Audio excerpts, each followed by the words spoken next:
Bueno, acá estamos. Así que tratemos de no decir obscenidades porque esta clase se está grabando. Así que bueno. Sí, entonces, a mí me gustaría, preparé esta, ustedes están viendo la presentación está acá. Me gustaría trabajar entonces de esta guía acá que tiene que ver con números transfinitos, ver este resultado, que me parece que este resultado involucra un poco todo lo que fuimos transitando en esta guía y en las dos guías anteriores, ¿no? O sea, porque acá aparece la cardinalidad. Fíjense que eh, en esta, en esta diapositiva que estamos viendo acá ya se ve en letra grande conceptos que fuimos viendo. Fíjense que esta cuestión acá, esta C gótica igual a 2 a la Aleph sub 0, donde Aleph es la letra hebrea, C es una letra gótica. Fíjense que están involucrados muchas cuestiones. Primero, saber que Aleph sub 0 es la cardinalidad de un conjunto infinito, que son los naturales, que C es la cardinalidad de otro conjunto infinito, que nosotros sabemos que esas dos cardinalidades, que son transfinitas, o sea, que no son finitas, son distintas, gracias al teorema de Cantor, y sabemos una cuestión de una igualdad, claro que esa igualdad es una igualdad de cardinalidades, ¿no? O sea, digamos, estamos transitando por todas las cosas, para leer esta formulita acá, estamos transitando todo un recorrido que fuimos haciendo desde el principio de este curso, ¿no? Toda la teoría de números cardinales, toda la teoría de conjuntos, y todas estas cosas, ¿no? Y aparte, entonces, yo lo que quiero entonces en esta consigna acá es ver una prueba, tal vez no sea de lo más rigurosa, pero sí tal vez sea un esquema de prueba donde me parece que nos permite ahondar un poco en estos conceptos que fueron cruciales en la matemática del siglo XIX y XX, ¿no? Y en la formación que ustedes han tenido, que está una formación que está digamos, que los hacen pasear por el paraíso de Cantor, ¿no? El paraíso que construyó Cantor, al decir de Hilbert, que tiene que ver con la teoría de conjuntos, ¿no? Bueno, entonces, vamos, acá dice tres objetos, una misma medida del infinito. Vamos a ver un cachito. Opa. Este, a ver, quiero pasar de pantalla y no me lo permite. A ver, ¿qué estoy haciendo mal? Visualización, solo diapositiva. Ah, ahí la están viendo mejor. Sí, ahí se ve más grande. Ah, seguir compartiendo, tengo que clicar acá, ¿no? A ver. Ahí, ahí. Bueno, entonces. Veamos esto acá. Ayúdenme ustedes a corregir un poco esta presentación que, como se darán cuenta, fui ayudado por una inteligencia artificial. Vamos a ver qué me salió de esto acá. Seguramente hay cosas para corregir. Que, bueno, que me la hizo en PPT, en PowerPoint, y le tendría que haber pedido, y yo no sé trabajar mucho con PowerPoint. Tendría que haberlo pedido en LaTeX, así la podía intervenir un poco más. Bueno. El mapa de la clase. Entonces,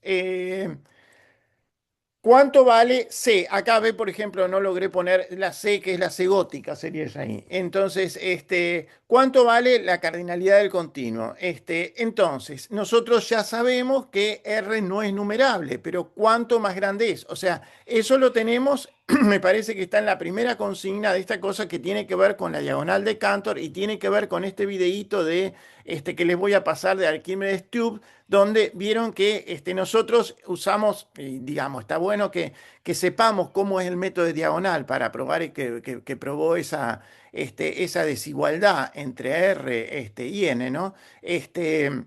Aparte, sabemos que si tenemos definida la relación de orden, nosotros sabemos que es distinto y es estrictamente menor. El cardinal de los números naturales es estrictamente menor que el cardinal de los números reales, ¿no?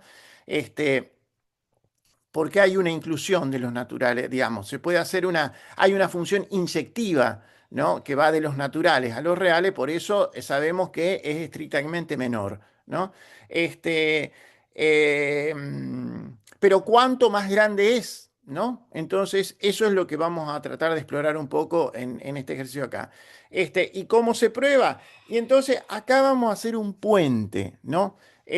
No sé si les gusta la palabra puente, que es retórica en esta cuestión acá, ¿no? Entonces nosotros sabemos lo que son el conjunto de subconjuntos de los naturales, que llamamos parte de los naturales, y vamos a hacer un puente entre este conjunto de los subconjuntos de los naturales con el conjunto ese que también ahí está un poco mal escrito, pero se entiende lo que es. Es el conjunto constituido por cero, cuyos elementos son 0 y 1, elevado a la n. Eso sabemos que son todas las funciones que van de los naturales al 0,1, ¿no? Eso también nosotros podemos pensar que son digamos, ustedes saben cuál es la definición de una sucesión. Una sucesión es una función que va de los naturales a algún lado, ¿no es cierto?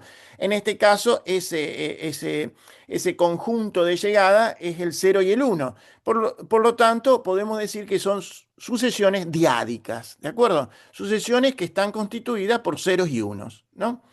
Entonces, del conjunto de los subconjuntos naturales, vamos a ver vamos a tratar de encontrar una biyección o un puente con el conjunto de las sucesiones diádicas.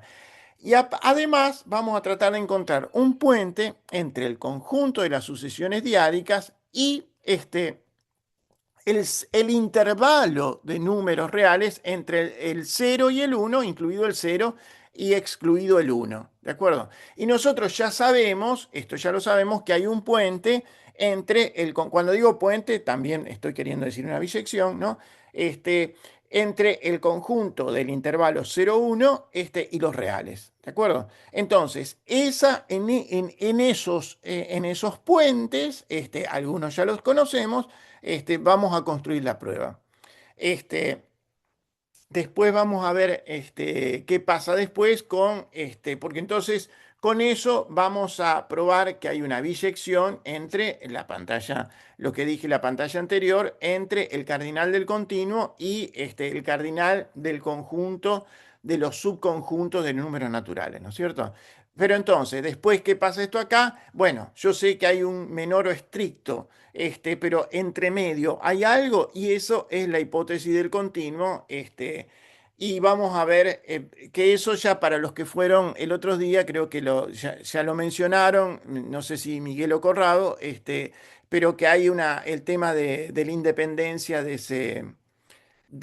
esa afirmación con respecto a los axiomas de Zermelo-Fraenkel con elección.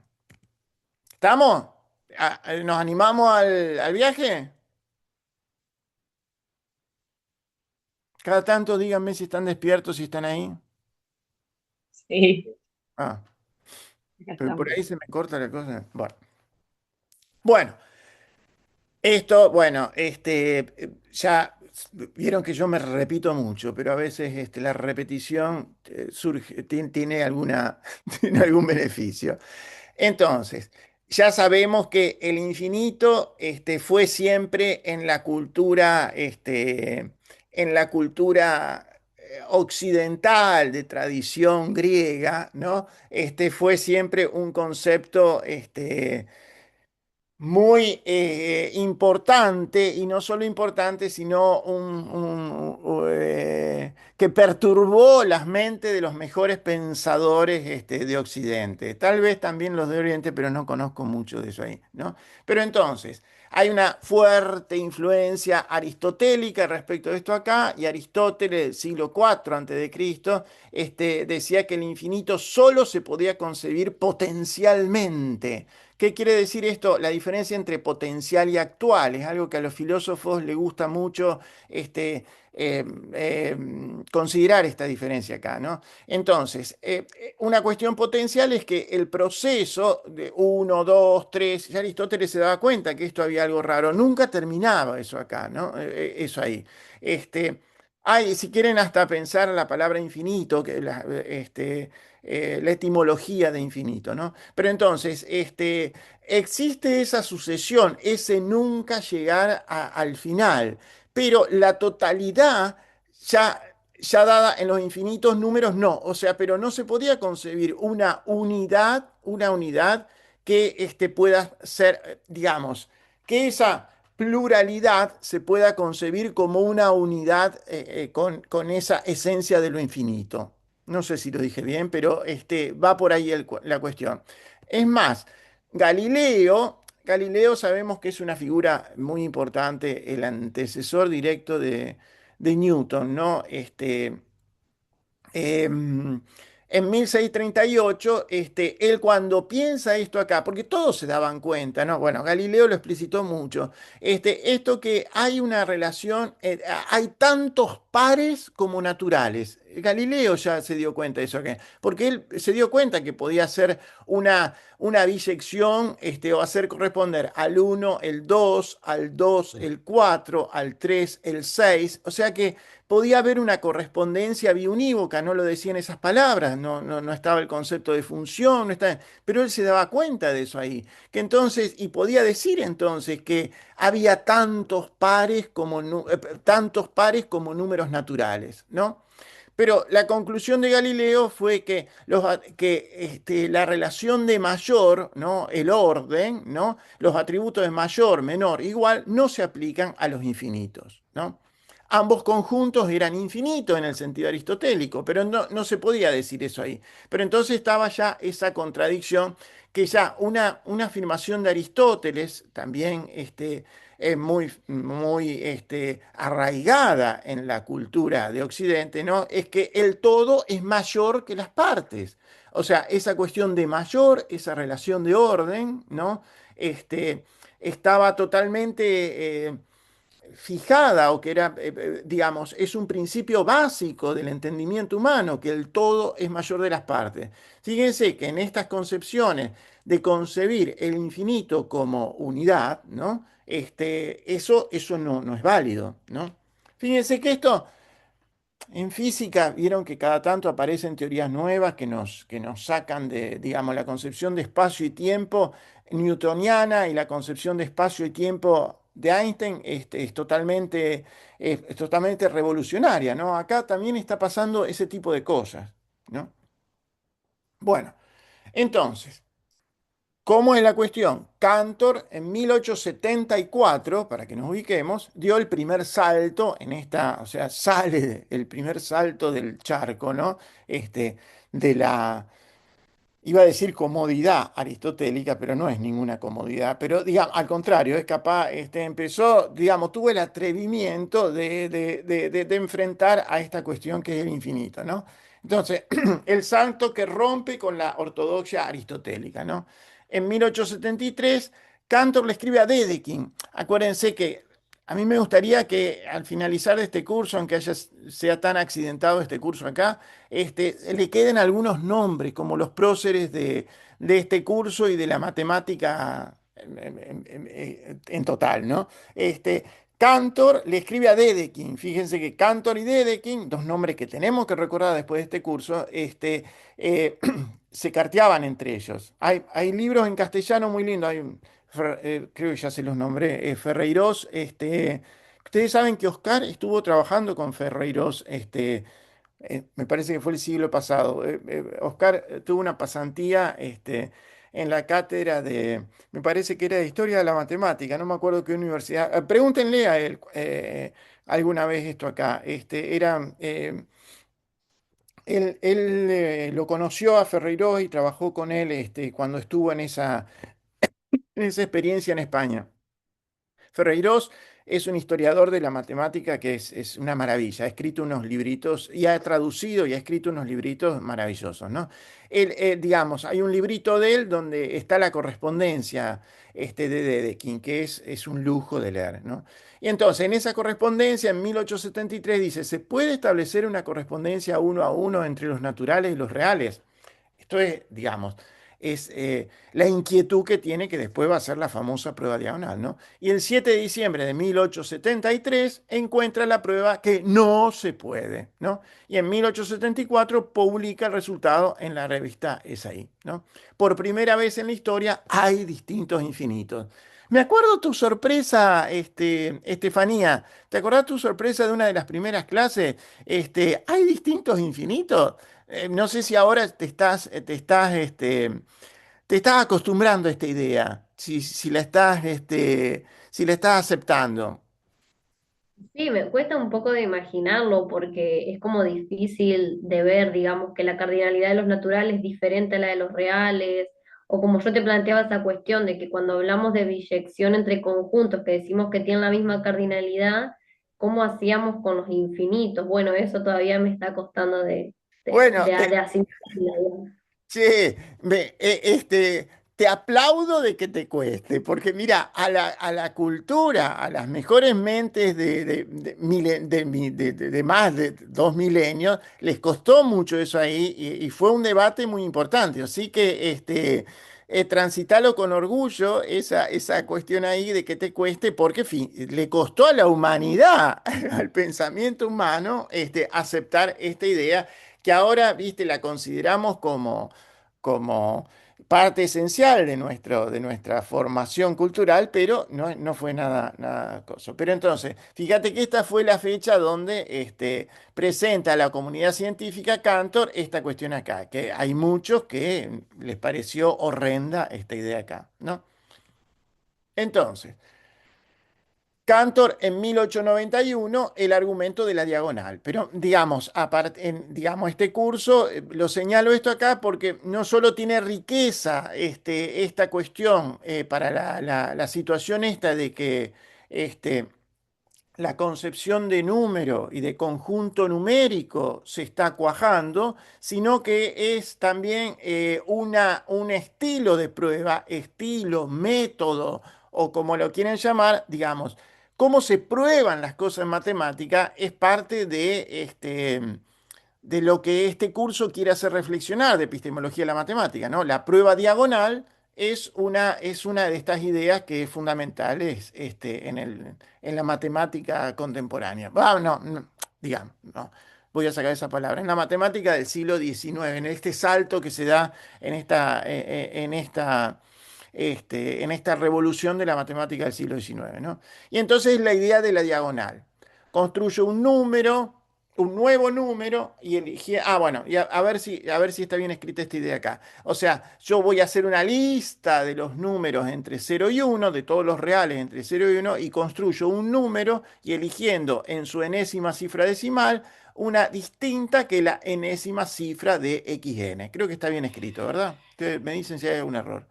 Ese número no puede estar en la lista. Conclusión, ninguna lista numerable agota los reales. Creo que está sintéticamente explicado eso, ¿eh? Sintéticamente bien explicado, quise decir. Bueno, entonces, sabemos que hay, entonces, digamos, que hay menos digamos, que hay menos. Entonces, sabemos que Aleph sub 0 es menor que C. Fíjense que ahí C está escrito como común y acá en el dibujito logré poner la C como gótica, ¿no? Pero ¿cuánto más? O sea, Aleph sub 0 es menor estricto que C. ¿Por qué sabemos que es menor estricto?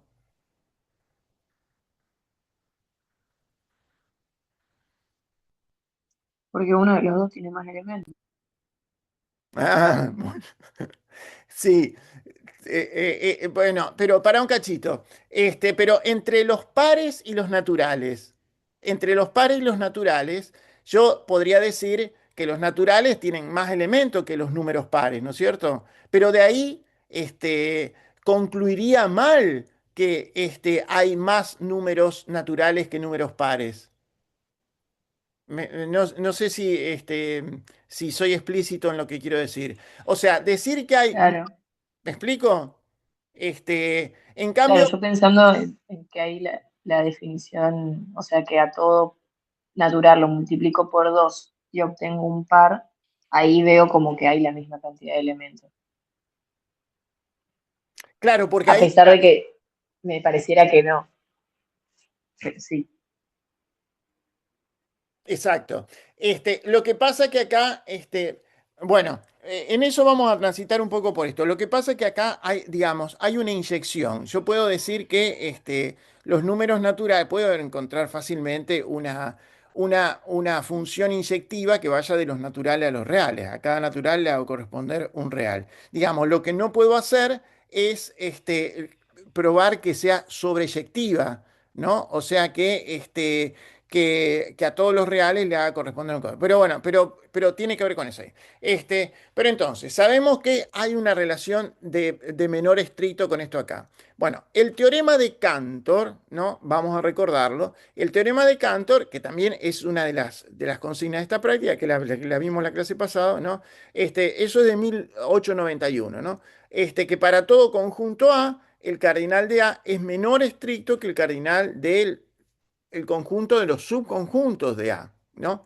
Este, digamos, y acuérdense que es la notación de eh, que es lo sacamos de la tradición de la notación de finitos. Nosotros sabemos que si un conjunto finito de cardinalidad n, o sea, de n elementos, eh, pensamos en el conjunto de partes de ese conjunto finito, el conjunto de partes va a tener una cardinalidad 2 a la n. Entonces, siguiendo esa tradición, si el cardinal de los naturales es Aleph sub 0, al cardinal de partes de los naturales lo vamos a denotar 2 a la Aleph sub 0, ¿no? Hay un infinito mayor que Aleph sub 0 y se lo puede nombrar, ¿no? Y vamos a decidir que eso se va a llamar Aleph sub 0. Bueno, el teorema de hoy y vamos a probar. O sea, fíjense que la igualdad, o sea, ahí hay una igualdad de cardinalidad. La igualdad de cardinalidad sabemos qué significa, ¿no es cierto? Que hay una bisección entre dos conjuntos representativos de esos cardinales, ¿no? Sabemos que la cardinalidad es una relación de equivalencia, o sea, hay muchos conjuntos, digamos, lo que tienen en común los conjuntos que se pueden poner en bisección entre sí, ¿no es cierto? Entonces, de un lado, en el primer miembro, en el miembro izquierdo de la desigualdad, tenemos la cardinalidad de los números reales. En el miembro derecho de la desigualdad tenemos la cardinalidad del conjunto, de los subconjuntos de los números naturales.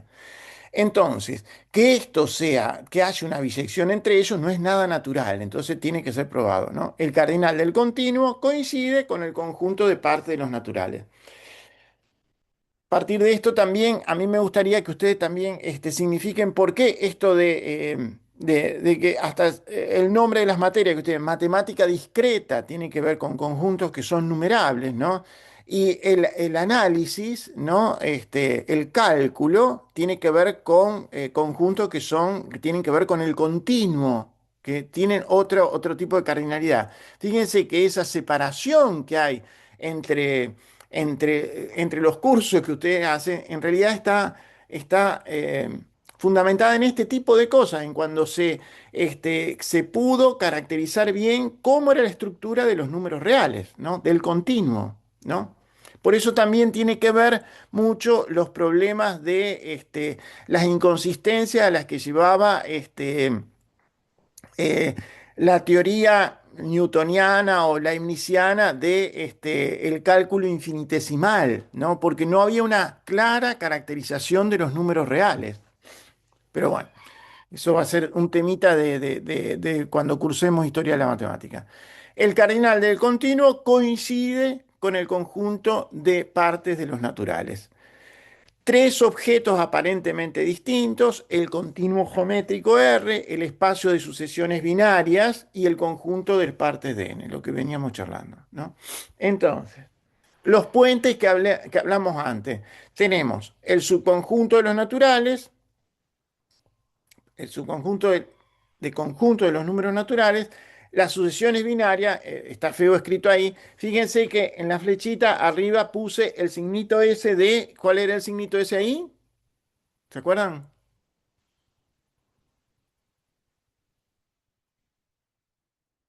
El de equipotencia, Muy ¿no? bien, equipotencia, muy bien, muy bien. Entonces, es el signito de equipotencia, o sea que yo voy a tener que, para probar que son equipotentes, digamos, para construir ese puente entre esos dos cuadrados, ¿no? Tengo que probar tengo que construirme una función biyectiva, ¿de acuerdo? Porque esa es la definición de equipotencia. Yo voy a decir que dos conjuntos son equipotentes si existe una función biyectiva entre ellos. O sea, entonces tengo que ese puente lo construyo con una función de equipotencia, con una función biyectiva. Entonces, entre las sucesiones binarias y el conjunto, el intervalo unitario, ese ahí es un subconjunto de los números reales, la notación de intervalo que ustedes conocen desde siempre, ¿no? También, entonces, quiero probar la equipotencia, o sea que hay una función biyectiva entre eso ahí, y también quiero probar la equipotencia, o sea, construir una función biyectiva entre el intervalo unitario y el conjunto de los números reales, ¿de acuerdo? Voy a tratar de convencerlos de esos tres pasos ahí.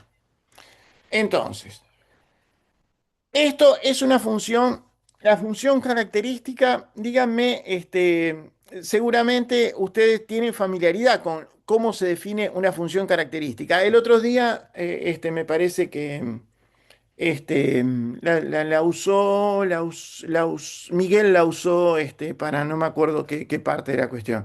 La función característica, todo el mundo sabe, lo que es una función característica. No, profe, yo no. Bueno, entonces, fíjate, Estefanía. Entonces, yo te voy a... es muy usada en matemática esta situación acá. Entonces, ponele que vos tenés un subconjunto de los números naturales, lo llamé A acá, ¿ves? Para un subconjunto de los números naturales A, la función característica se define por, fíjate, o sea, la notación esta acá, esa es ¿conocen la letra griega esa que se llama chi o ji? Para los que hicieron estadística es la que se usa para para la distribución ji cuadrado, ¿recuerdan? Bueno, entonces, G sub A, porque para cada conjunto yo puedo definir una función característica. G sub A de n, o sea, esa función, me hubiese gustado escribir que es una función que va, eh, fíjense que n, la variable independiente son todos los números naturales, ¿de acuerdo? Este, igual a uno, o sea, y el conjunto de llegada es el uno y el cero. Es uno si n pertenece a A. Y G sub A de n es igual a cero si n no pertenece a A. ¿Lo tenés eso ahí, Estefanía? ¿Ves cómo funciona? Me parece que en la próxima diapositiva tengo ejemplos, ¿no? O sea, es una función que va de partes de n, y yo puedo definir entonces una función, ¿cómo se llama esa letra griega? Phi, me parece. Phi minúscula es phi esa. Phi que va de Sí, partes, ¿eh? ¿Sí? sí, sí, es esa, profe. Phi, que va de partes de n al conjunto de sucesiones, tal que phi de A sea igual a la función característica de A. Fíjense que estoy definiendo dos funciones ahí, ¿eh? A ver si se dan cuenta. La phi es ahí, es linda esa función acá. Y esto también es la elegancia, la riqueza, o qué sé yo, qué de la matemática. Fíjense que digamos, poniendo los pies en la teoría de conjunto, en lo que conocemos de funciones, pero en un concepto bien amplio de funciones, ¿no? Podemos definir este tipo de funciones. Fíjense, esa función phi va de las partes de los naturales, o sea, del conjunto de los subconjuntos de los naturales al conjunto de las sucesiones, ¿no? O sea, a cada conjunto le hago corresponder una sucesión, ¿no? A cada conjunto le hago corresponder una sucesión, ¿no? Entonces, ¿cómo es esa sucesión que le hago corresponder?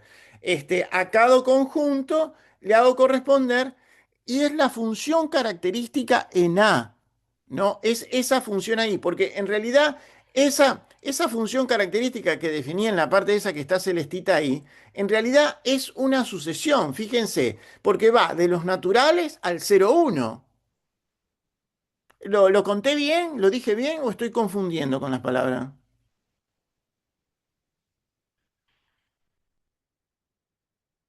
Este es un paso interesante, ¿eh? ¿Lo ven?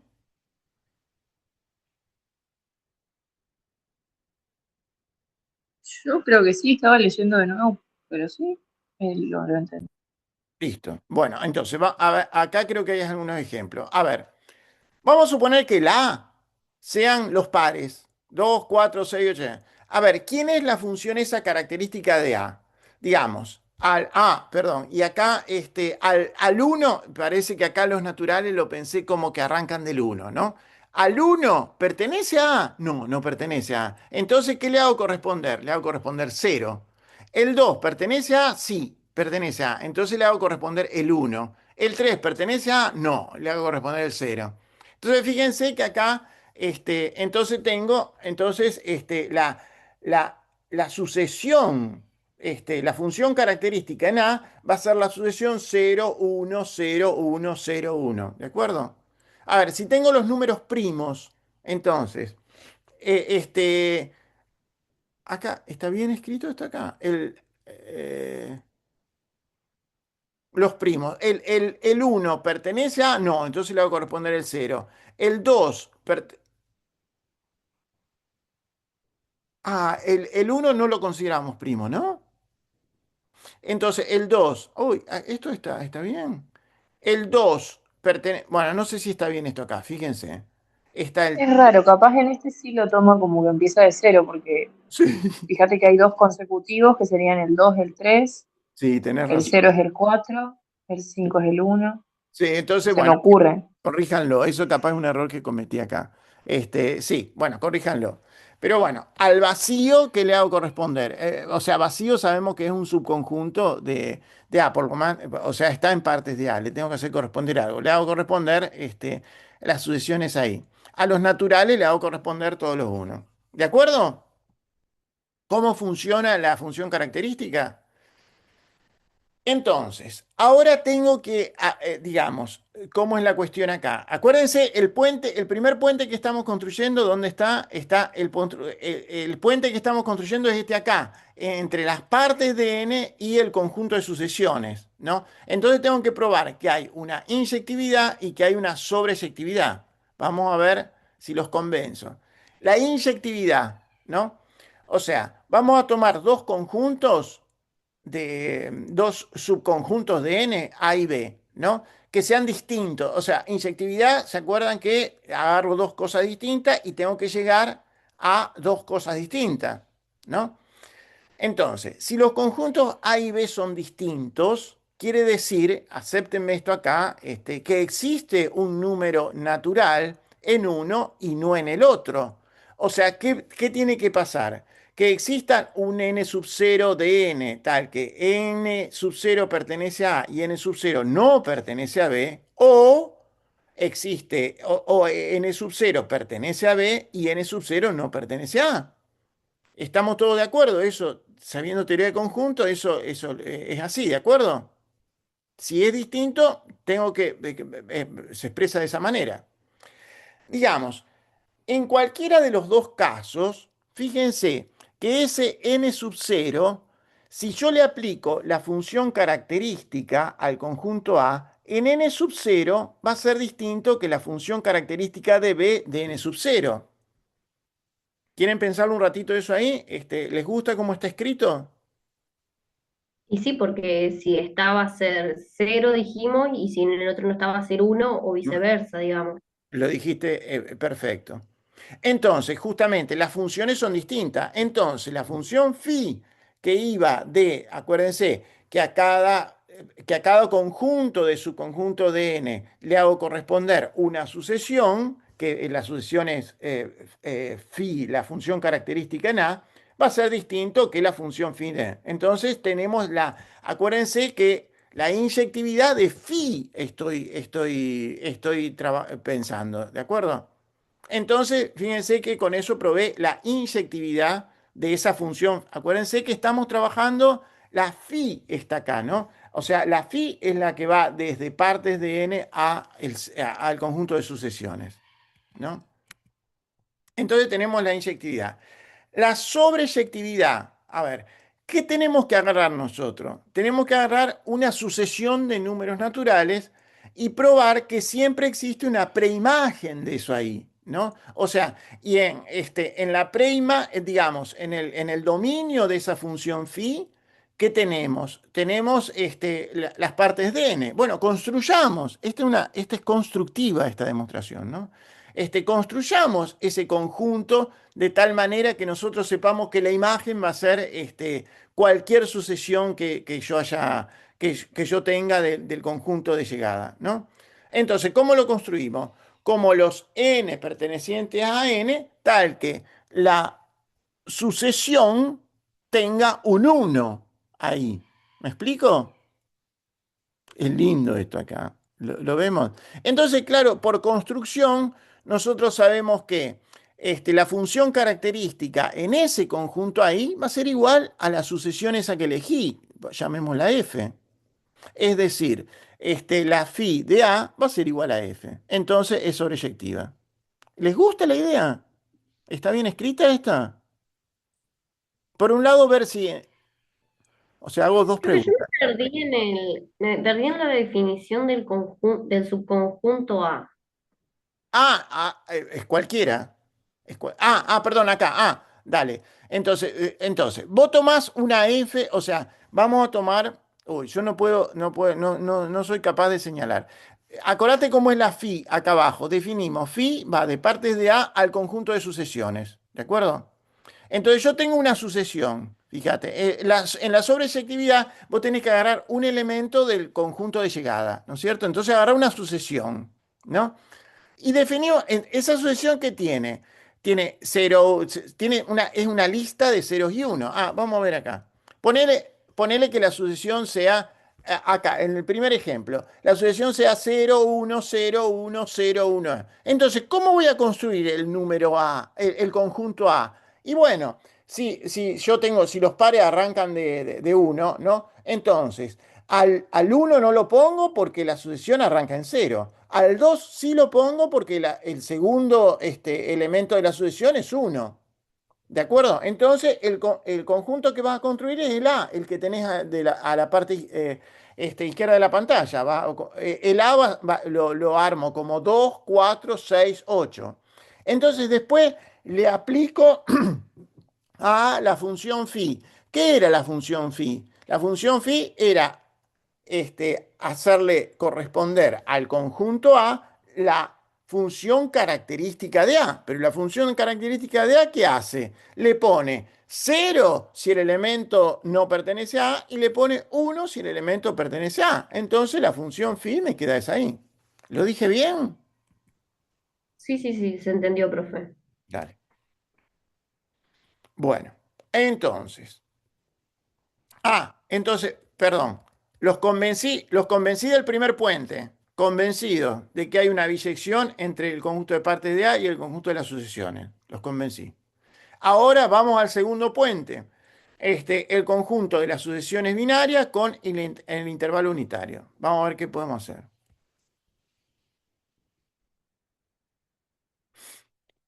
Entonces, fíjense esto acá. Esta es una estrategia, a ver si les gusta esta estrategia. Representación binaria. Nosotros entonces vamos a encontrar yo a mi edad no voy a aprender más las grietas griegas. No me acuerdo cómo se llama esa letra griega. ¿Ustedes se acuerdan? Sí, será. ¿Se la acuerdan? No, profe, no sé. Bueno, Esa es, sí. Creo que sí. Ajá, sí, PSI creo que se escribe. Sí. Sí, exacto. que vaya de el conjunto de las sucesiones binarias a el intervalo real 0,1. 0 incluido, 1 no, ¿no es cierto? ¿Y cómo vamos a definir? Nosotros tenemos una sucesión binaria, sabemos que es una lista de ceros y unos, ¿no? A sub 1, a sub 2, a sub 3, eso es una sucesión. ¿no? Entonces, y a eso le tenemos que hacer corresponder un número entre 0 y 1. Fíjense que eso lo podemos hacer como esa cuestión ahí. A ver si le entienden eso ahí. O sea, es la serie donde al elemento que está en la posición n de la sucesión lo divido por 2 a la n, ¿no?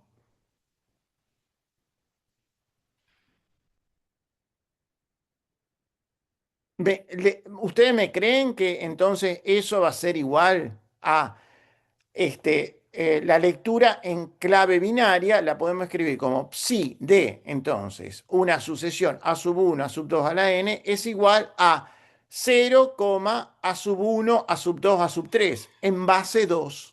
Es un número, o sea, es un número. Fíjense que esa serie, a ver si acá puse un ejemplo. Bueno, fíjense. A ver, para ver, después volvemos atrás. Este es el ejemplo. Vamos a suponer que tenemos una sucesión que sea 1, 0, 0, 0, 0, 0, ¿no? Eso, si hago la serie, ¿cómo es la serie? ¿Cómo está escrita acá? Es 1 sobre, a ver, lo escribí, 1 sobre 2 a la 1. Entonces, 1, perdón. A ver, ¿lo escribí bien? Ah, sí. 1 sobre 2 a la 1, que eso es 0,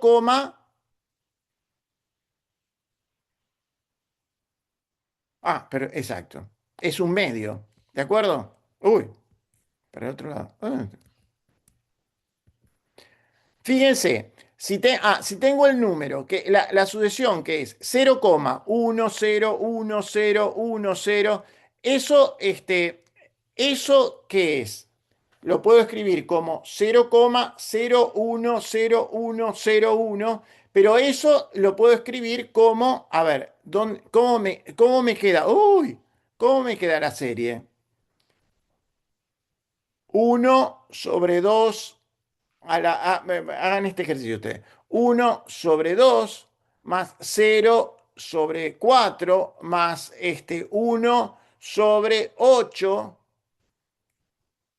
y eso me va a quedar un tercio. ¿Quieren agarrar lápiz y papel y ver si eso es cierto? ¿O seguimos?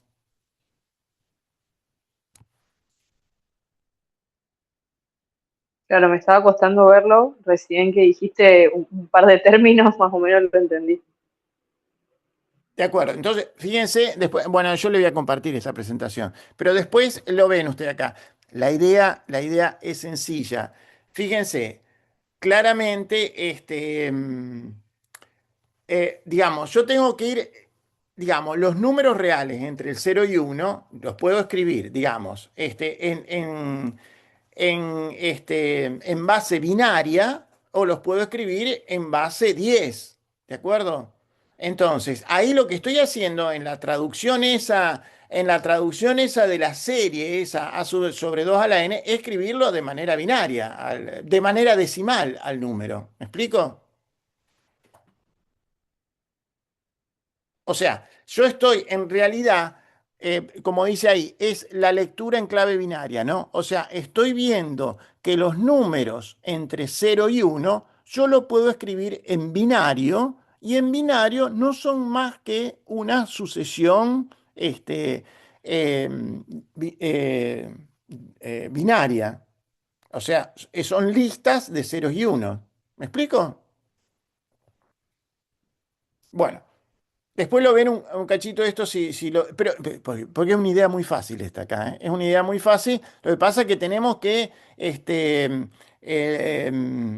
tener la flexibilidad de ver que los números entre 0 y 1 los puedo ver en notación binaria como listas de una sucesión.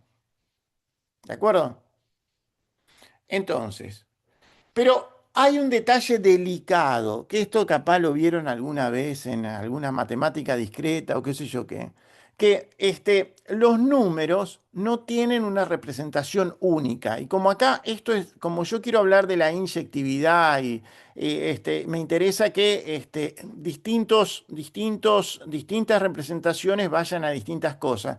Y acá en realidad van a dos cosas distintas. Porque, ¿se acuerdan eso? Esto lo habrán visto alguna vez en notación decimal, que el 0,999999999, ¿a cuánto es igual? Lo habrán probado alguna vez en la vida eso, ¿no? A uno, profe. A uno, exacto. Si nos ponemos en binario, ¿no? Sabemos que el número 0,01111 es igual al 0,10000, ¿no? Entonces, los dos representan al mismo número, que en este caso, en notación decimal, es el 0,5, que es un medio. ¿De acuerdo? Entonces, ¿quiénes tienen doble representación? ¿No? Los racionales diádicos, entonces los reales de la forma k sobre 2 a la n, con k entre 0 y 2 a la n, ¿no? Por ejemplo, el 1 medio, el 1 cuarto, el 3 cuarto, el 1 octavo, los racionales diádicos son numerables, ¿no?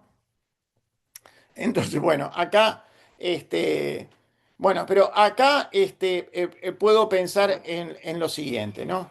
Y acá venimos también a el teorema de Cantor, Schroeder, Bernstein, que por eso yo les decía en una guía, le pedía, porque se usa frecuentemente este teorema acá, que fue complicado, tuvieron que trabajar varios para poder convencerse y probar de manera rigurosa este teorema acá, ¿no? Que entonces me dice que si hay una función bisectiva entre A y B y hay una función, perdón, inyectiva quise decir, inyectiva entre A y B y hay una función inyectiva entre B y A, entonces hay una función biyectiva entre A y B. Fíjense, yo en la primera parte de la demostración les pude construir esa función phi y les demostré que era biyectiva. Con una sola función probé la biyectividad. A veces no es fácil encontrar una sola función. Entonces, ¿qué hago? Trato de encontrar dos funciones. Una inyectiva que vaya de A a B y otra inyectiva que vaya de B a A. Este teorema de Cantor, Schroeder, Bernstein, me dice que entonces puedo asegurar que hay una biyectividad entre A y B. ¿Me explico esta situación? Entonces, fíjense, si yo logré encontrar digamos, una inyección entre el 0,1 y las sucesiones de naturales, y pruebo que hay una inyección entre las sucesiones diádicas y el conjunto de los reales entre 0 y 1, vía la suma de la serie, y entonces a cada real va una representación que no termina en infinitos 1, ¿no? Entonces tengo dos inyecciones, lo convencí de dos inyecciones, pero entonces, gracias al teorema de Cantor, Schroeder, Bernstein, puedo decir que la cardinalidad de esos dos conjuntos es la misma. ¿De acuerdo?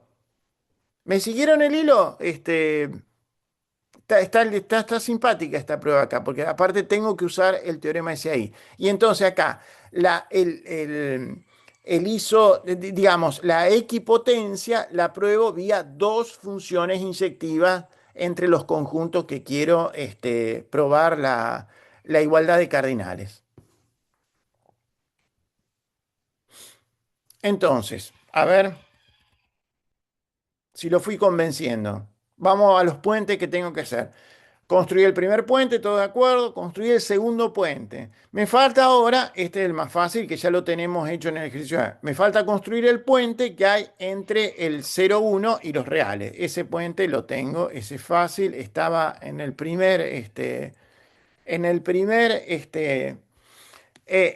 la primera consigna de esta práctica. El paso 3 es el puente entre el 0,1 y los reales, ¿no? Y entonces la cadena de equipotencia del ejercicio 1 es ahí, y una bisección concreta entre el 0 y 1 y los reales es esa función ahí, la tangente. Entonces la conclusión es que el cardinal del 0,1 es igual al cardinal de Escos. Eso está escrito ahí, ya lo trabajamos. ¿no?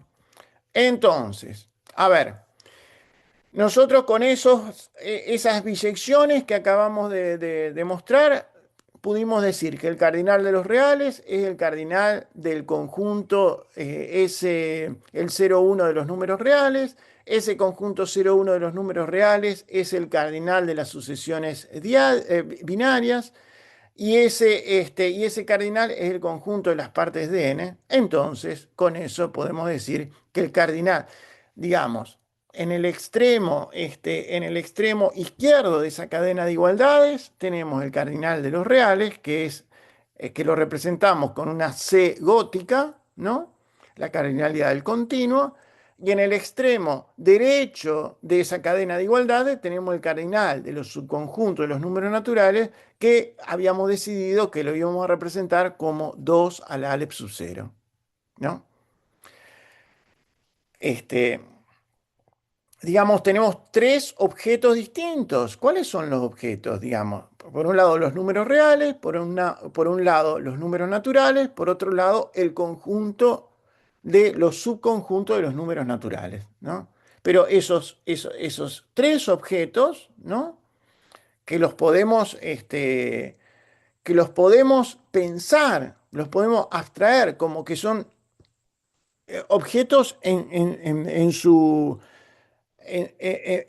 unidad. O sea, Aristóteles no lo podía pensar eso como que era una unidad, como que era algo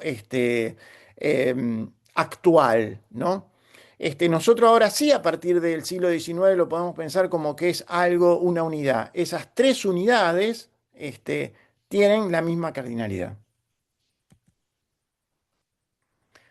O sea, no sé si a ustedes les gusta decir esto acá, si es muy volado, pero reflexión uno, hay una unidad estructural, ¿no? O sea, entre estos tres conjuntos, las partes de los naturales, las sucesiones, binarias y los reales, ¿no? Este, digamos, son tres objetos que tienen naturaleza totalmente diversa, ¿no? Pero ahora lo estamos pensando como que son un mismo objeto en algún sentido, en este sentido de cardinalidad. La prueba muestra que estos tres objetos comparten un invariante, el cardinal, ¿no? ¿Significa esto que son el mismo objeto? Esta es una reflexión que después aparece en otro, digamos, va a aparecer también en la práctica en la guía de trabajo que sigue, va a aparecer, vamos a seguir trabajando sobre esto acá, pero me gustaría que ya lo vengan pensando esto acá. ¿Significan que es el mismo objeto o son tres objetos distintos que casualmente coinciden en un atributo? Bueno, esto se los dejo como inquietud. La pregunta es estructuralista y reaparece en toda la matemática moderna. Bueno, y ahora a mí me gustaría, ¿están ahí? ¿Están despiertos? ¿Están desmayados? ¿Tienen algo para decirme? Estaba pensando, profe, no, pues me quedé pensando cuando habla de que son la misma unidad o que comparten, como que lo entiendo más cuando lo pienso como identidad que como unidad, porque en el unidad las entiendo como cosas separadas, como cosas distintas, que en algún sentido, a mí me gusta cuando dicen eso los matemáticos, en algún sentido son lo mismo. Ujú. Eh, Claro. y Y la pregunta de que sean el mismo objeto, no sé, ahí la tengo que pensar más porque siento que estoy cayendo en una trampa con esa pregunta. bárbaro, bárbaro. Bueno, me gusta, estás por el buen camino, me parece. Estás por el buen camino. Ya, digamos, ya lo vamos a ver, si quieren, espoleo un poco la práctica que sigue, porque una de las cosas que voy a preguntar en la práctica que sigue, cuando construyamos los enteros como una ampliación en algún sentido de los números naturales, entonces yo voy a preguntar, bueno, el uno pensado como un número natural, ¿es lo mismo que el uno pensado como un número entero? Entonces, ¿son lo mismo? Y entonces, eso es lo que, digamos, que no los quiero confundir, pero, digamos, es una cosa que en el ámbito de este curso lo podemos pensar, lo podemos reflexionar. ¿no? También en este curso, también, ¿qué es un objeto matemático? ¿Cómo se construyen esos objetos matemáticos? Y por eso también es tan fundamental que reflexionemos, y esto lo van a ver con el material que les va a dar Oscar, o cómo lo trabajan, cómo está, ¿qué es la abstracción? En particularmente en matemática, pero ¿qué es la abstracción? ¿No es cierto? Justamente es cuando nosotros podemos pensar un objeto, pero nos ponemos unos lentes, ¿no? Nos ponemos unos lentes donde esos lentes nos permiten focalizar un solo aspecto de toda la, la multiplicidad que puedan tener, que puedan tener esas cosas. Y aunque no te guste, Lobato, voy a volver a nombrar a Funes el memorioso. Me parece que tiene que ver con esto, el concepto de abstracción. Cuando yo puedo, Funes no podía diferenciar un árbol de otro, para él era una particularidad, pero con nosotros podemos abstraer y saber que cuando decimos árbol, tenemos en la mente una cosa que comparte unas características entre una pluralidad de objetos distintos, ¿no es cierto? Este, pero podemos diferenciar también cuando decimos árbol de cuando decimos edificio. Nosotros un edificio también es una pluralidad de cosas, pero sabemos que tienen algo en común, y esa cosa en común que tienen los edificios no es lo mismo que lo común que tienen los árboles. Entonces podemos diferenciar esas dos cosas ahí. Cosa que Funes no podía hacer. Ah, bueno. Entonces, perdón. Entonces, ¿estamos todos de acuerdo? Entonces, ¿seguimos? Estamos todos de acuerdo en que entonces, la cardinalidad del conjunto de los naturales es estrictamente menor que la cardinalidad que el conjunto del continuo, que el conjunto de los números reales, ¿no? Una pregunta que se hizo, que se hizo Cantor, bueno, pero ¿hay algo en el medio? O sea, ¿podré encontrar un subconjunto? este, tal que la cardinalidad de los naturales es estrictamente menor que la cardinalidad de ese subconjunto, y que ese subconjunto tenga una cardinalidad estrictamente menor que la del continuo. ¿Hay algún cardinal acá? Esa es una pregunta que abrió la teoría de conjuntos del siglo XX. Fíjense que eso, y ahora, bueno, lo vamos a ver acá, fue un problema que se plantearon en el ámbito de esto acá. No pudo demostrar, y acá está la maravilla de esto, que nos va a poder hacer reflexionar sobre varias cuestiones muy importantes de la teoría de conjuntos, ¿no? Entonces, Cantor, fíjense este año acá, en 1878, dice que no existía tal cardinal, ¿no? O sea, que no existía un conjunto, entonces, y eso lo llamó la hipótesis del continuo. No existe un cardinal X que esté entre medio, digamos, que sea estrictamente mayor que Aleph sub 0 y estrictamente menor que la cardinalidad del continuo. Por eso también después es válida esta notación, que entonces al cardinalidad del continuo la podemos llamar Aleph sub 1. Digamos, si nos gustó esto de Aleph sub 0, la cardinalidad, como digamos, como podemos saltar, hay una escalera ascendente de infinitos, ¿no? Entonces podemos saltar del Aleph sub 0 al Aleph sub 1, que es el siguiente cardinal después de Aleph sub 0. O sea, si nosotros aceptamos la hipótesis del continuo, no hay un cardinal entre medio. Ah, bueno, entonces vamos a llamarlo Aleph sub 1.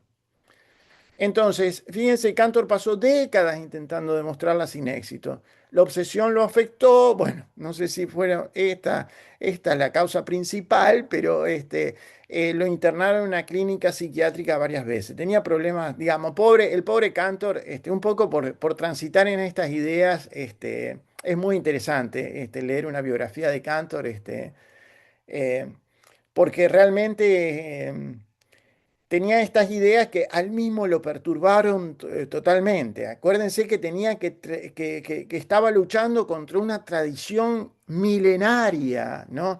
Y tenía detractores de alto rango, como Kronecker, que le decían que él estaba pensando mal, ¿no? Entonces, bueno, aparte Cantor, que muere en 1918, no alcanzó a conocer la respuesta de esto acá. Bueno, pero ya vamos a ver que la respuesta sigue en el aire, ¿no? Este, Profe, ¿qué sí. era ZFC? ZFC es Zermelo Frenkel con el axioma de Ah, elección. cierto. Sí, gracias. Entonces, Hilbert en el 1900, bueno, esto ya lo nombraron, vio que lo nombró Manuela el jueves pasado. En el 1900 fue esta crucial conferencia que dio Hilbert en el Congreso Mundial de Matemática en París. Entonces presenta una lista de los 23 problemas que orientarán la matemática del siglo XX. Y el primer problema de la lista es esto acá.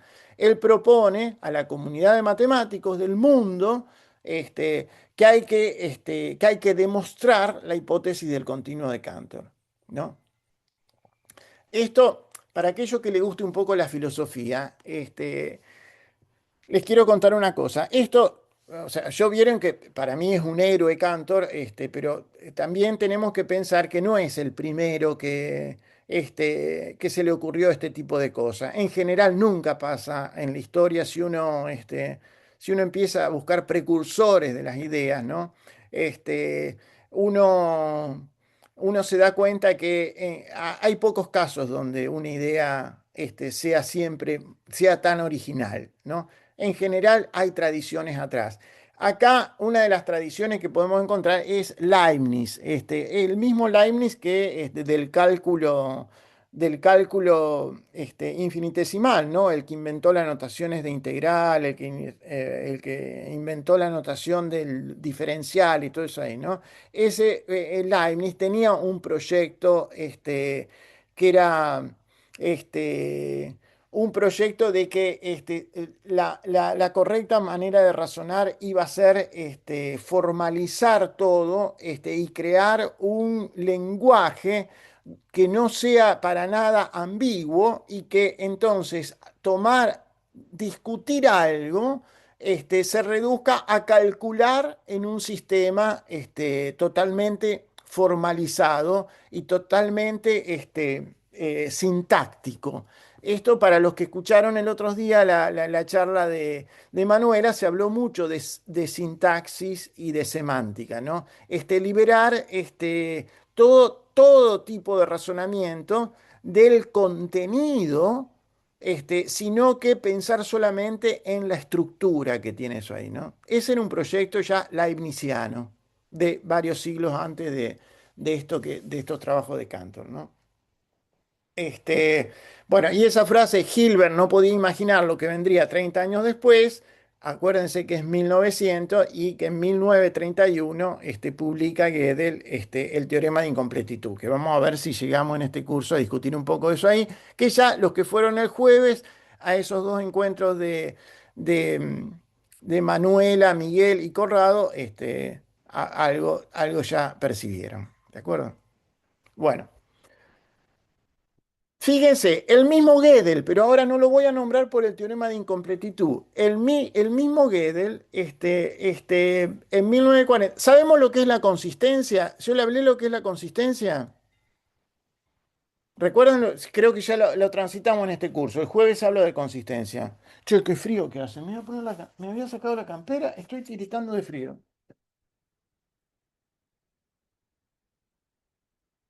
Che, ¿quieren que hagamos? Ay, me pongo la campera, hacemos 5 minutos de descanso y me voy a hacer un café y me voy al baño, ¿puede ser? Dale, profe, Bueno, no hay profe, problema. no hay Bueno, problema. listo. Dejo esto abierto. Gracias. Ah, voy a pausar el sonido. Así no escuchan. O quieren que les deje escuchar pajaritos que se escuchan desde mi casa. Bueno, pauso, para. Sí, no hay problema. A ver. ¡Ay! ¿Y cómo no? Acá.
Hola, hola. Ya volví. ¿Están ahí? Acá estoy.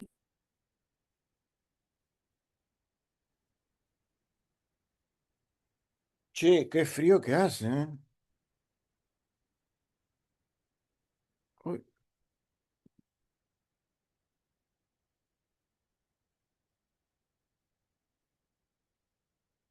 ¿Estamos todos?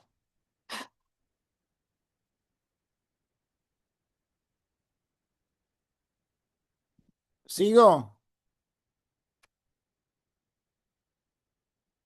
¿Sigo o estoy solo, che?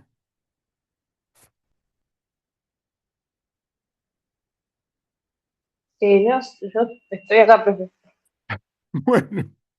Che, perdimos un participante, me parece. Éramos 9 hace un rato y ahora somos 8. Bueno. Ah, no, soy yo. Yo estaba conectada desde la compu y desde el teléfono, Ah, pero me estaba quedando sin batería, así que salí de uno de los. muy bien, muy bien. Che. Bueno, este, entonces, esto lo habíamos visto. Entonces, demostrar la hipótesis del continuo de Cantor. Vamos a ver qué pasó con esta historia acá. Esta historia acá, acuérdense que tiene que ver con la consigna, no me acuerdo qué consulta, la anterior a esta acá de Coso, donde les planteo un poco la hipótesis del continuo, ¿no? Porque, digamos, a mí me parece que de esta guía de trabajo, los dos ítems más importantes son esa y esa prueba que me parece este, que abarca todo todas las ideas de esta guía, ¿no? Que es la cuestión de cardinalidad, la cuestión de cómo se prueba que dos cardinales son iguales vía la equipotencia de conjuntos, ¿no? Y la cuestión está acá de la hipótesis del continuo. A mí me parece que con esas dos consignas abarcan todas las ideas importantes de esta situación acá, ¿no? Entonces, Hilbert en 1900, y fíjense que pone el primer punto de la lista, ¿no? Después de esa lista, ustedes si quieren, como matemáticos, fíjense la lista, encuéntrenla en Wikipedia, en cualquier lado, los 23 problemas y cuáles fueron resueltos, cómo fueron resueltos y qué pasó con eso ahí. Fíjense que este, en 1940, después de que haya hecho que haya pasado a la historia Gödel con sus problemas de incompletitud, sigue trabajando en estos temas y prueban la consistencia. Habíamos quedado en qué era la consistencia. ¿Alguien se anima a decirme qué es la consistencia de un sistema axiomático o de una teoría? Como que no se contradice a sí mismo. Está bien, está bien. O sea, es la idea de que, acuérdense que la guía de trabajo uno, o sea, cuando vimos algo de axiomática, por ejemplo, la axiomática de Peano, ¿no? Este, no, podría llegar a pasar en una determinada axiomática que uno, teniendo, digamos, un sistema deductivo también, teniendo una lógica, ¿no? Entonces, a partir de determinados axiomas podamos, deducir, inferir o derivar, una afirmación, pero también podemos deducir, inferir o demostrar el opuesto. Entonces, en ese sentido estaríamos deduciendo una situación y su contrario. Eso haría que el sistema se dice que es inconsistente. Díganme ustedes si conocen sistemas inconsistentes y seguramente lo conocen. Por ejemplo, la teoría, digamos, el cálculo infinitesimal es inconsistente, porque el cálculo infinitesimal, bueno, ya si quieren, eso en historia lo podemos ver un poquito, pero hay teorías que son inconsistentes, ¿eh? Hay teorías que son inconsistentes y son muy eficaces.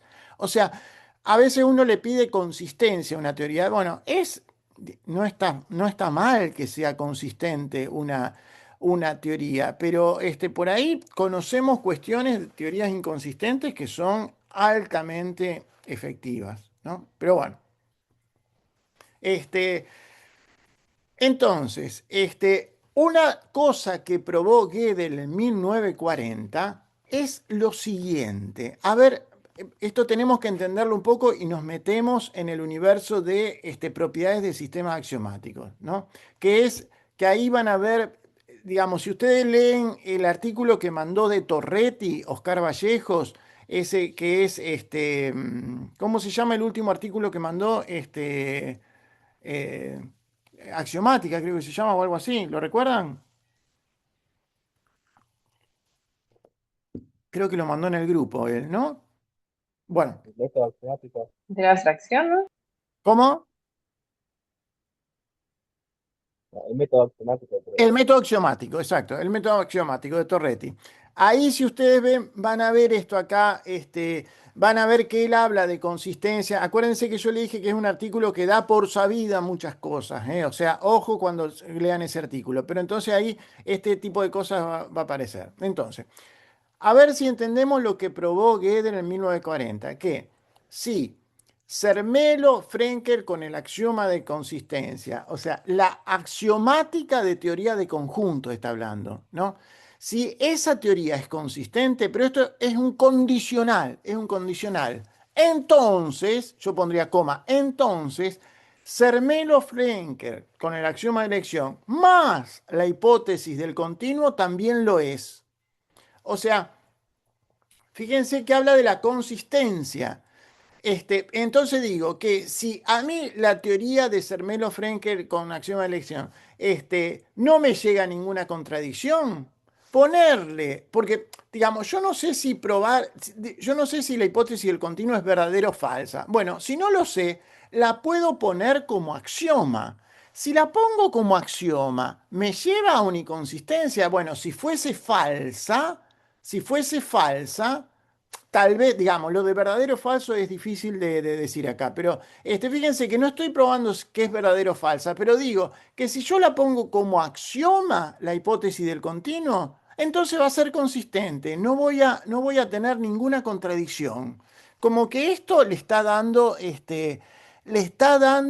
puntos a de que, bueno, aceptemos la hipótesis del continuo como verdadera, ¿no? Entonces, Gödel construye un modelo.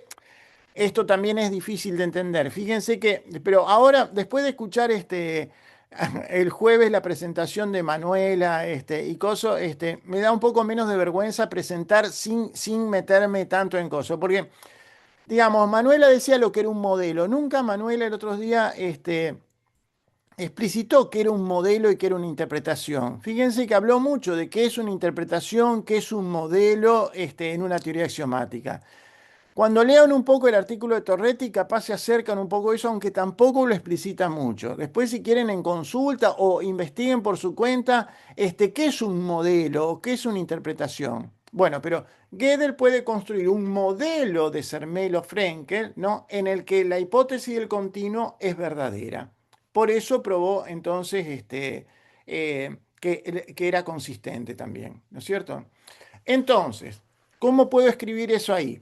Que la consistencia, cuando digo eso es una, una, este, una notación inventada, ¿no? Con, entre paréntesis, Zermelo-Frenkel. La consistencia de Zermelo-Frenkel con el axioma de elección implica la consistencia de Zermelo-Frenkel con el axioma de elección más la hipótesis del continuo. Es decir, que la hipótesis del continuo es consistente con los axiomas estándar de la teoría de conjunto.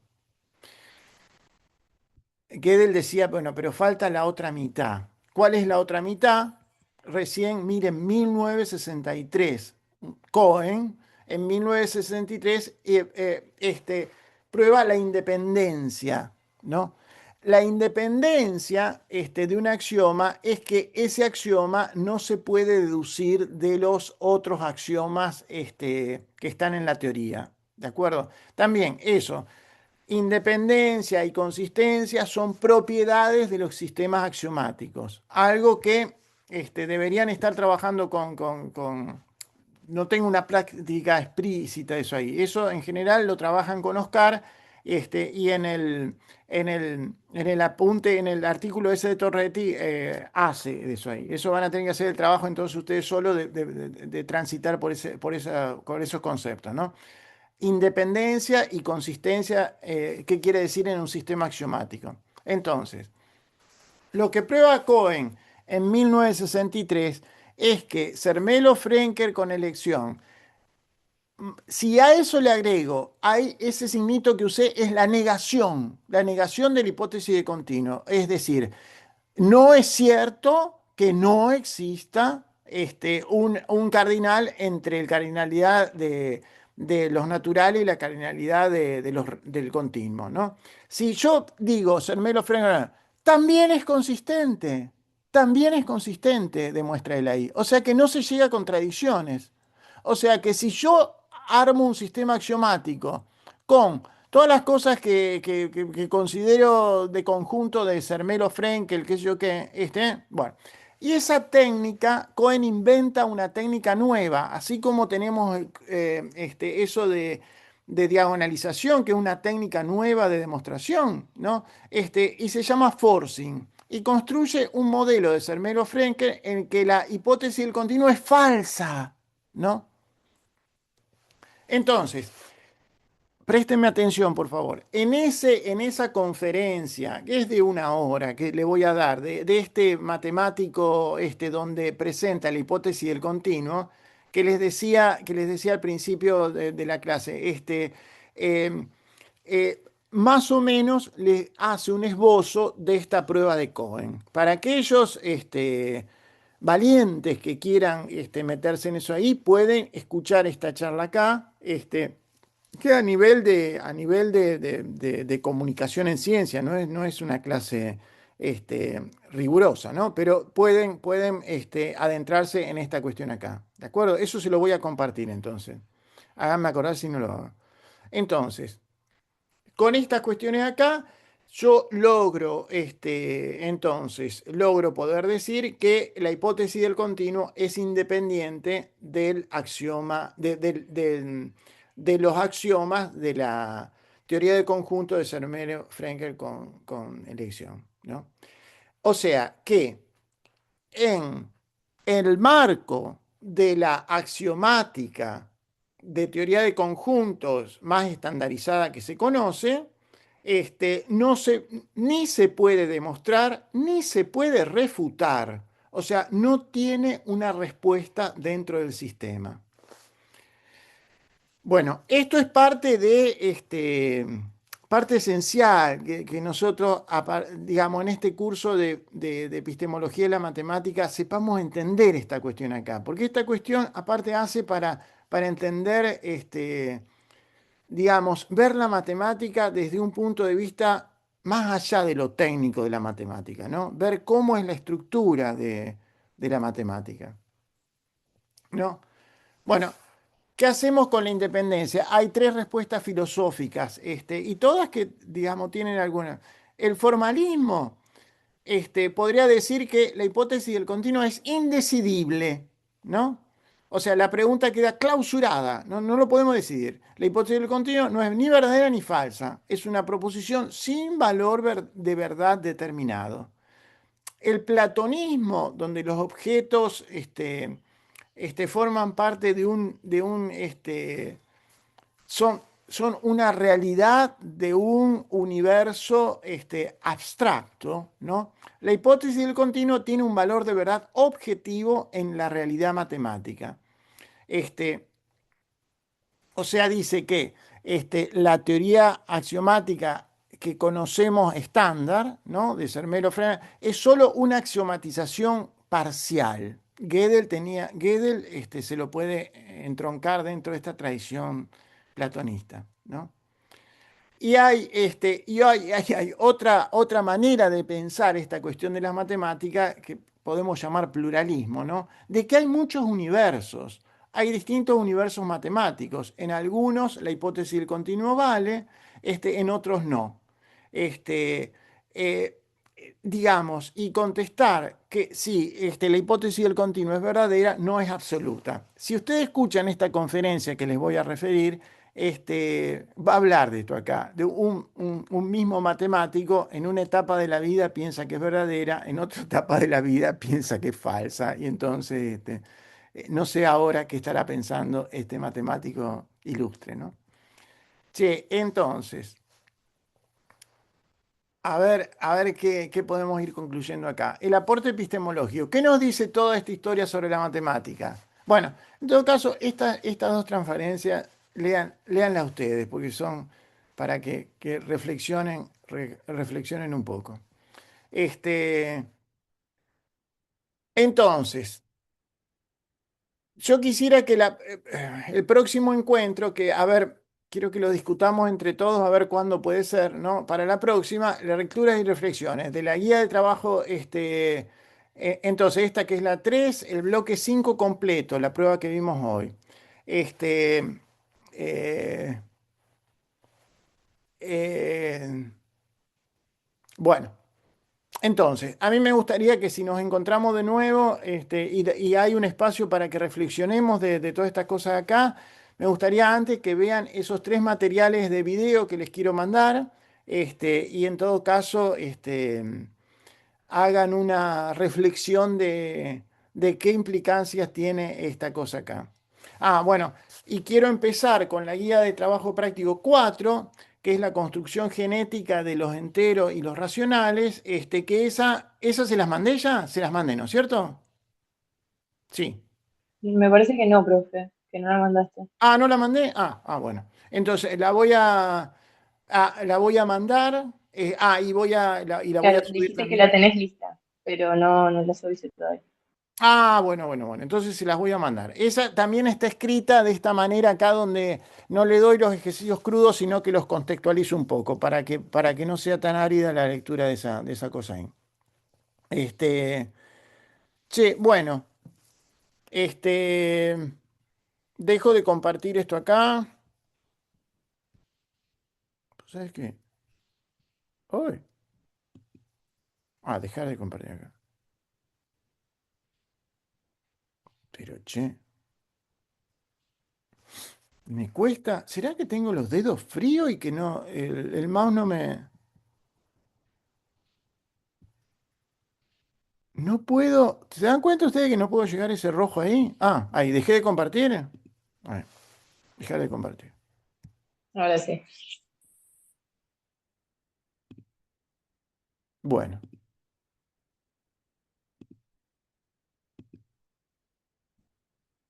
la única valiente es Estefanía que deja la cámara prendida, che. Che, escúchenme. Eh, bueno, dejo de grabar, así me pueden hacer algún comentario impertinente. Grabar. con- Ay, ¿cómo dejo de grabar? ¿Así? ¿Cómo dejo de grabar? No sé bien, no estamos viendo la pantalla, pero Pausar, por las dudas detener tiene que hacer esto grabación. de que te lo guarde. Ah, detener grabación y me lo guardaré en algún lado. Bueno, detengo y vaya a saber si esto se graba.